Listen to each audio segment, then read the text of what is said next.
तो आज हमको पढ़ना है कार्बनिक यौगिकों का आईयूपीएसी पद्धति में नामकरण, मतलब किस प्रकार से हम कार्बनिक यौगिकों का आईयूपीएसी पद्धति में नाम लिखते हैं। तो जेनेवा में सन 1931 में, जेनेवा में सन 1931, समय याद रखना, सन 1931 में अंतरराष्ट्रीय रासायनिक संघ की बैठक हुई थी और उसमें कार्बनिक यौगिकों के नामकरण की एक सरल और सुव्यवस्थित पद्धति बनाई गई थी, जिसे हम आईयूपीएसी पद्धति कहते हैं। और आईयूपीएसी का पूरा नाम होता है इंटरनेशनल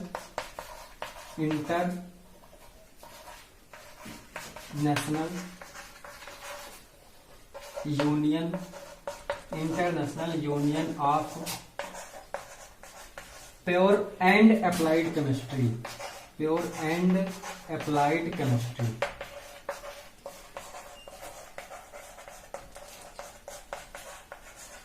तो आईयूपीएसी का पूरा नाम होता है international union of pure and applied chemistry. आजकल कार्बनिक यौगिकों का नामकरण इसी पद्धति के अनुसार किया जाता है और इस आईयूपीएसी पद्धति के अनुसार कार्बनिक यौगिकों का जो नामकरण होता है वो दो शब्दों से मिलकर किया जाता है, अर्थात कार्बनिक यौगिकों का आईयूपीएसी नाम दो शब्दों से मिलकर बना होता है। वो शब्द होते हैं पूर्वलग्न और अनुलग्न, पूर्वलग्न और अनुलग्न। अर्थात आईयूपीएसी नाम दो शब्दों को मिलाकर बनता है, पूर्वलग्न और अनुलग्न। अर्थात हम कह सकते हैं पूर्वलग्न प्लस अनुलग्न इक्वल टू आईयूपीएसी नाम। अब बात आती है कि पूर्वलग्न क्या होता है और अनुलग्न क्या होता है। तो अब हम जानेंगे पूर्वलग्न के बारे में। पूर्वलग्न, पूर्वलग्न, ये पूर्वलग्न जो होता है कार्बनिक यौगिकों में कार्बन की सबसे लंबी श्रृंखला को प्रदर्शित करता है। जैसे श्रृंखला में जितने कार्बन होते हैं उसी कार्बन के अनुसार यौगिकों का पूर्वलग्न निर्धारित किया जाता है। अब कितने कार्बन का पूर्वलग्न क्या होता है देखेंगे। C1, अगर कार्बन एक होता है तब पूर्वलग्न लिखा जाता है मेथ। दो कार्बन होने पे पूर्वलग्न एथ होता है। इसी प्रकार से 3 कार्बन होने पे प्रोप होता है। 4 होगा C4 तब ब्यूट आएगा। और जब C5 5 कार्बन होंगे तब पेंट। और सेम इसी प्रकार से जब 6 कार्बन होता है तब पूर्वलग्न हेक्स होता है। आगे देखेंगे 7 कार्बन होने पे पूर्वलग्न हेप्ट होता है, हेप्ट। 8 कार्बन होने पे पूर्वलग्न ऑक्ट होता है। 9 कार्बन होने पे पूर्वलग्न नॉन होगा और 10 कार्बन होने पे पूर्वलग्न होता है डेक। इतना इंपॉर्टेंट होता है 10 कार्बन तक। आगे के आप लिख सकते हो C11, अगर 11 होता है तो अनडेक होता है, लेकिन ये आता नहीं है, मैक्सिमम 10 तक ही आता है। तो 11 का अनडेक होगा, 12 आएगा तो डोडेक होगा, 13 आएगा तो ट्राइडेक, 14 आएगा तो टेट्राडेक और 15 आएगा तो पेंटाडेक। इसी प्रकार से आगे बढ़ता जाता है। तो ये होता है पूर्वलग्न।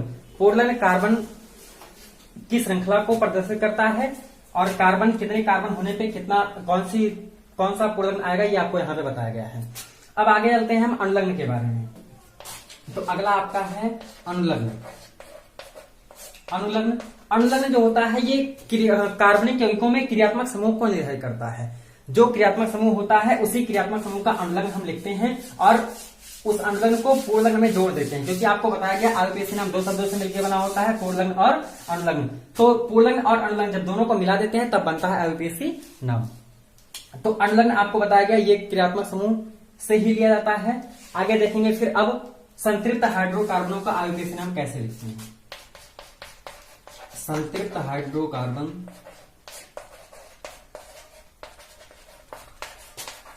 संतृप्त हाइड्रोकार्बन का आईयूपीएसी नाम। इसके लिए हमको 5 चीजों की जरूरत होती है। सबसे पहला हमारा होता है क्रियात्मक समूह। कौन सा क्रियात्मक समूह होगा? जब क्रियात्मक समूह पता होगा तभी हम कुछ लिख सकते हैं।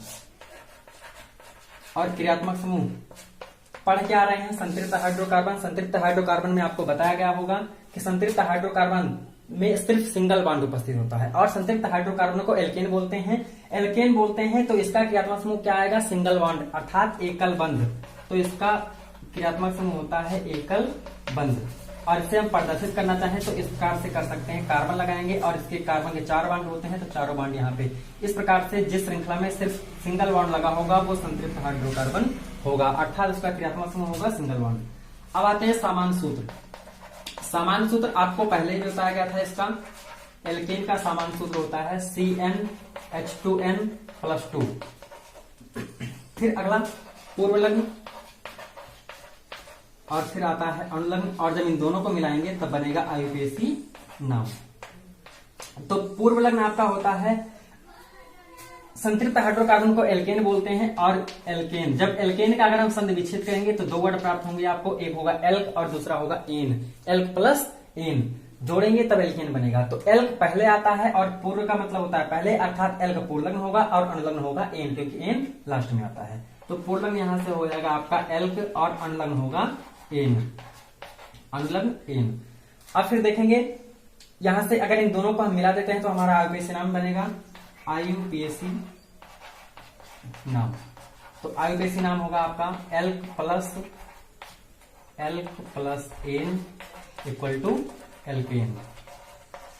एल्केन, इस प्रकार से हम इस रूप में एल्केन के रूप में संतृप्त हाइड्रोकार्बनों का IUPAC नाम लिख सकते हैं। जानेंगे कैसे कि कौन सा संतृप्त हाइड्रोकार्बन है, जब सभी जितने भी कार्बनिक यौगिक होंगे, अगर सब में जितने बॉन्ड होंगे सब अगर सिंगल बॉन्ड होंगे या एकल बंध होंगे तब वो संतृप्त हाइड्रोकार्बन होगा और उसका IUPAC नाम एल्केन के रूप में लिखा जाएगा। चलिए फिर देखते हैं कुछ एग्जाम्पल। इसी प्रकार से यहाँ पे एग्जाम्पल लिखने के लिए आप समान सूत्र का भी प्रयोग कर सकते हो और एकल बंध से भी बना सकते हो। पूर्णांक होता है, पूर्णांक का मतलब पूर्ण अंक, मतलब 1 2 3 4 5 6 7 8 9 आदि। दशमलव में नहीं होगा, पॉइंट में नहीं होता है, पूर्णांक होता है। तो जैसे अगर n बराबर हम 1 रखते हैं तो ये जाएगा C1H 2 × 1 + 2, 2 × 1 + 2। अगर ऐड करेंगे तो ये जाएगा C1, 1 लिखते नहीं है, H 2 1 2 2 2 4, मतलब CH4 ये बनेगा। अब इसका नाम हमको लिखना है। नाम लिखने के लिए आपको बताएगा है, दो चीज देखते हैं। सबसे पहले पूर्वलग्न और दूसरा अनुलग्न। पूर्वलग्न कार्बन से कार्बन एक है, एक कार्बन से पूर्वलग्न आपकी पहले आपको बताया गया मेथ होता है और ये इस समान सूत्र को फॉलो कर रहा है। और ये किसका समान सूत्र है? एल्केन का, इसलिए अनुलग्न क्या जुड़ेगा? एन। तो एक कार्बन से मेथ और अनुलग्न एन, तो मेथ और प्लस एन, ये हो जाएगा आपका मेथ प्लस एन।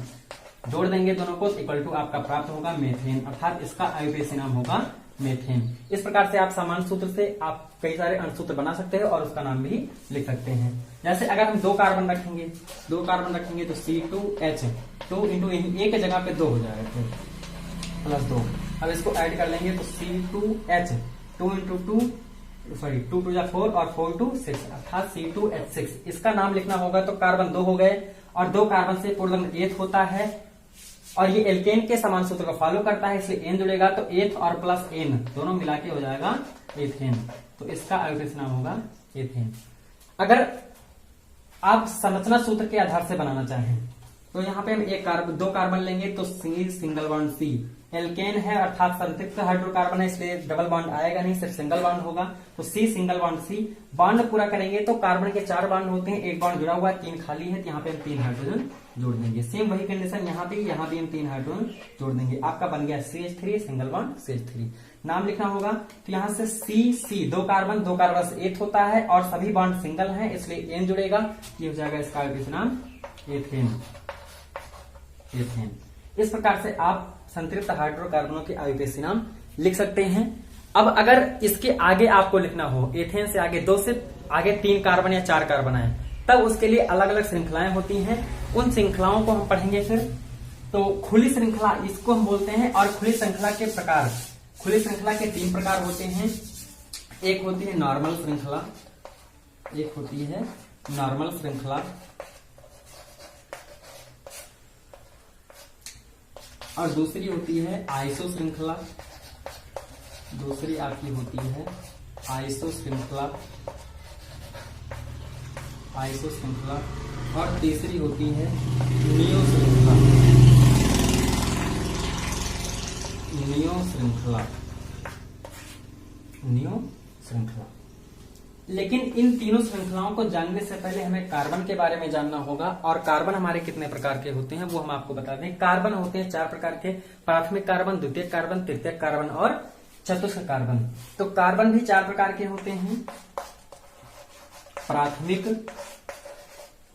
कार्बन, द्वितीयक कार्बन और होता है आपका तृतीयक कार्बन,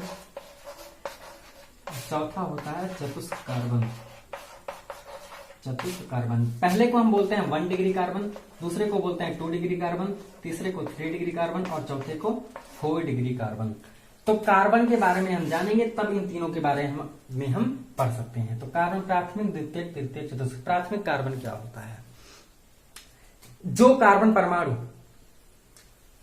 सहसंयोजक बंधों द्वारा एक कार्बन परमाणु से जुड़ा होता है उसे हम प्राथमिक कार्बन कहते हैं। इसी प्रकार से दूसरे में आएंगे, द्वितीयक है। द्वितीयक होगा तो 2 कार्बन से जुड़ेगा, तो जो कार्बन परमाणु 2 कार्बन परमाणुओं से जुड़ा होता है उसे द्वितीयक कार्बन कहते हैं। जो कार्बन परमाणु 3 कार्बन परमाणु से जुड़ा होता है उसे तृतीयक कार्बन कहते हैं। और इसी प्रकार से जो कार्बन परमाणु 4 कार्बन परमाणुओं से जुड़ा होता है उसे हम चतुस्क कार्बन कहते हैं। कैसे? देखिए, प्राथमिक अगर एक कार्बन से जुड़ा होगा, जैसे सी, सिंगल बॉन्ड सी, अब ये कार्बन एक कार्बन से जुड़ा है इसलिए ये प्राथमिक कार्बन होगा। ये कार्बन भी एक कार्बन जुड़ा है इसलिए ये प्राथमिक होगा। अगर आगे इसी में एक और जोड़ दें तो अब ये कार्बन एक इधर 2 कार्बन जुड़ गया इसलिए ये होगा 2 डिग्री कार्बन और ये दोनों 1-1। तृतीयक के बारे में जानना होगा, एक कार्बन यहीं पे और जोड़ देंगे, अब ये हो जाएगा तृतीयक कार्बन, 3 डिग्री कार्बन, क्योंकि अब ये 1 2 3 कार्बन से जुड़ चुका है। सेम इसी प्रकार से अगर 4 बनाना होगा, यहाँ से एक कार्बन और जोड़ देंगे, अब ये हो जाएगा आपका चतुस्क कार्बन, क्योंकि 1 2 3 4 अभी 4 कार्बन परमाणुओं से जुड़ा हुआ है। तो इस प्रकार से 4 कार्बन होते हैं, प्राथमिक कार्बन, द्वितीयक कार्बन और तृतीयक कार्बन। ये कार्बन समझ आ गया होगा। अब चलते हैं हम नॉर्मल श्रृंखला, आइसो श्रृंखला और नियो श्रृंखला पे। तो सबसे पहले आपकी आती है नॉर्मल श्रृंखला। नॉर्मल श्रृंखला, नॉर्मल श्रृंखला, नॉर्मल का मतलब होता है साधारण या जनरल, तो साधारण का मतलब होता है सामान्य। तो जब कार्बन परमाणु परस्पर सहसंयोजक बंधों द्वारा एक दूसरे से सीधी रेखा में या ऋज रेखा में या सरल रेखा में जुड़े होते हैं तब उसे हम नॉर्मल श्रृंखला कहते हैं। ठीक, जब एक या एक से अधिक कार्बन परमाणु परस्पर एक ऋज या सरल रेखा में जुड़े होते हैं तब उसे हम नॉर्मल श्रृंखला कहते हैं। और नॉर्मल श्रृंखला को नाम में, आईयूपीएसी नाम में निरूपित करने के लिए श्रृंखला के नाम के आगे नॉर्मल या स्मॉल n लगा दिया जाता है। क्या लगा दिया जाता है? स्मॉल n लगा दिया जाता है। जैसे देखो, मान लो लिखा गया है CH3 single bond CH2 single bond CH3। अब इसको हमको इसका नाम लिखना है। यहाँ पे 2 कार्बन से ज्यादा 3 कार्बन है और तीनों एक सीधी रेखा में या ऋज रेखा में या सरल रेखा में जुड़े हुए हैं। इसका नाम लिखना है। ये नॉर्मल श्रृंखला है और इसका नाम लिखने के लिए हमें आगे क्या लगाना पड़ेगा? नॉर्मल या n। पहले इसमें देखें कार्बन कितने हैं? 1 2 3, 3 कार्बन। 3 कार्बन से क्या होता है? पूर्णलग्न प्रोप। क्या होता है? प्रोप। और अनुलग्न, सारे बॉन्ड सिंगल हैं इसलिए अनुलग्न एन जुड़ेगा, क्योंकि जब सिंगल बॉन्ड होता है तो उसे संतृप्त हाइड्रोकार्बन कहते हैं और संतृप्त को एल्केन बोलते हैं, इसलिए आगे क्या लगेगा? एन। तो प्रोप प्लस एन और दोनों को जोड़ देंगे तो हो जाएगा prop plus n equal to propane. इसका आईयूपीएसी नाम होगा प्रोपेन। लेकिन ये नॉर्मल श्रृंखला है इसलिए हमको नाम से पहले लगाना होगा नॉर्मल या एन। तो एन लगा देंगे तो ये हो जाएगा एन प्रोपेन। ये होगा इसका आईयूपीएसी नाम। इसी प्रकार से कोई दूसरी श्रृंखला आ जाए, जैसे CH3 single bond CH2 single bond CH2 single bond CH2 single bond CH3। अब यहाँ पे 1 2 3 4 5 कार्बन, 5 कार्बन से पेंट होता है और सिंगल बॉन्ड जुड़े हैं इसलिए एन लगाएंगे तो हो जाएगा पेंटेन। और नॉर्मल श्रृंखला है क्योंकि सीधी रेखा में जुड़ी हुई है इसलिए इसके आगे लगा देंगे एन, तो ये हो जाएगा एन पेंटेन। और एक बात ध्यान रखना, शब्द और वर्ड, हिंदी वर्ड और इंग्लिश वर्ड अगर अलग अलग हैं दोनों, तो दोनों अलग अलग शब्द होते हैं तो उनके बीच में हम डैश लगाते हैं, और अगर दोनों शब्द समान होते हैं तो उनके बीच में कॉमा का प्रयोग किया जाता है। ठीक, कब? आईयूपीएसी नाम लिखते समय। अब ये ही आपकी नॉर्मल श्रृंखला। आगे है आपकी आइसो श्रृंखला। तो अगली आपकी है आइसो श्रृंखला। देखते हैं फिर आइसो श्रृंखला नंबर 2, आइसो श्रृंखला। आइसो श्रृंखला, तो जब द्वितीयक कार्बन का समूह एक ऋज या सरल रेखा में जुड़ा होता है तब उसे हम आइसो श्रृंखला कहते हैं। द्वितीयक कार्बन का समूह कैसे बनाएंगे? कोई एक कार्बन लेंगे, इसको द्वितीयक बनाना है। द्वितीयक बनाने के लिए इससे 2 कार्बन जोड़ने पड़ेंगे। सपोज दैट एक कार्बन इधर जोड़ देंगे, एक कार्बन इधर, और एक बॉन्ड इसका हम खाली कर देंगे। अब यहां से इस कार्बन के कितने बॉन्ड पूरे हुए? 1 2 3। इससे ज्यादा हम कार्बन नहीं जोड़ सकते क्योंकि द्वितीयक कार्बन बनाना है इसलिए ओनली 2 कार्बन जोड़ेंगे और इस सरल रेखा में आगे जोड़ना है ये समूह, इसलिए एक बॉन्ड जोड़ने के लिए खाली रहेगा। अब एक बॉन्ड बचा, जो बॉन्ड बचा उसको हम पूरा कर देंगे किससे? हाइड्रोजन से। यहाँ पे जोड़ देंगे H। और इसके बॉन्ड पूरे करेंगे तो एक हार्ड बॉन्ड है तो यहाँ पे 3 हाइड्रोजन लगेगा, यहाँ भी एक बॉन्ड है इसलिए 3 हाइड्रोजन। ये बन गई आपकी द्वितीय कार्बन का समूह बन गया। अब ये द्वितीय कार्बन का समूह जिस सरल रेखा में, अगर किसी सरल रेखा में जुड़ा होगा तो उसे हम बोलेंगे आइसो श्रृंखला, और उसका नाम लिखते समय उसके नाम के आगे लगाएंगे आइसो। आइसो हिंदी में या फिर इंग्लिश में लिख सकते हैं ISO, ये इतना लगा के निरूपित करते हैं। जैसे इसी में देख लीजिए, अगर इसको हम आगे बढ़ा दें एक कार्बन तो हो जाएगा CH3। अब इसका नाम लिखना होगा 1 2 3 4, 4 कार्बन से ब्यूट होता है और सिंगल बॉन्ड जुड़े हुए हैं इसलिए एल्केन के रूप में लिखेंगे, तो एल्केन के रूप में हो जाएगा ब्यूटेन। और आइसो समूह जुड़ा हुआ है इसलिए आगे लगाएंगे आइसो, तो इसका नाम हो जाएगा आइसो ब्यूटेन। ठीक, इस प्रकार से अगर कार्बन 5 होंगे तो इस जगह आइसो पेंटेन, कार्बन 6 होंगे तो आइसो हेक्सेन, इसी प्रकार से बढ़ता जाएगा। आगे का फिर देखते हैं, आइसो श्रृंखला हो गई। नंबर 3 आपका है नियो श्रृंखला। नियो श्रृंखला, नियो श्रृंखला। अब नियो श्रृंखला जब तृतीयक कार्बन का समूह एक सीधी रेखा या सरल रेखा में जुड़ा होता है तब उससे हम नियो श्रृंखला कहते हैं, और उसको यौगिक में श्रृंखला नियो लिखेंगे या इंग्लिश में NEO जोड़ देते हैं। लेकिन तृतीयक कार्बन का समूह कैसे बनाएंगे? कोई कार्बन लेंगे, इस कार्बन को तृतीयक बनाना है, तो तृतीयक बनाने के लिए एक कार्बन यहाँ, एक कार्बन यहाँ, एक कार्बन यहाँ, सॉरी यहाँ से हटा के यहाँ लगाएंगे क्योंकि आगे हमको श्रृंखला बढ़ानी है। अब इस कार्बन के 1 2 3 4 चारों बॉन्ड पूरे हो गए, जिसके नहीं पूरे हैं उसके पूरे करेंगे। इस कार्बन के एक बॉन्ड पूरे हैं 3 हाइड्रोजन, यहाँ भी एक बॉन्ड है इसलिए 3 हाइड्रोजन, यहाँ एक बॉन्ड है इसलिए 3 हाइड्रोजन। ये बन गई आपकी नियो श्रृंखला या नियो समूह, और इसी को बोलते हैं तृतीय कार्बन का समूह या नियो समूह। अब ये समूह जब सीधी रेखा में जुड़ा होगा तो उसे हम नियो श्रृंखला कहेंगे, और नाम लिखने के पहले नाम के आगे नियो लगाएंगे। अगर एक कार्बन लगाते हैं तो CH3 बॉन्ड पूरा करने के लिए 3H लगेगा। नाम लिखेंगे तो 1 2 3 4 5, 5 कार्बन से पेंट होगा, एल्केन के रूप में जुड़ेगा तो पेंटेन हो जाएगा। लेकिन श्रृंखला निरूपित करनी है तो श्रृंखला निरूपित करने के लिए आगे लिखेंगे नियो, तो ये हो जाएगा नियो पेंटेन, ये आपका बन जाएगा नियो पेंटेन। ठीक, इसी प्रकार से अगर एक कार्बन ना लगा के 2 कार्बन लगा दे, जैसे CH2 सिंगल बॉन्ड CH3, तब 1 2 3 4 5 6 कार्बन, तब हेक्सेन लगेगा, और हेक्सेन के आगे भी हम लगाएंगे नियो, तब इसका नाम हो जाएगा नियो हेक्सेन। Neo hexane. ये होते हैं खुले श्रृंखला के प्रकार।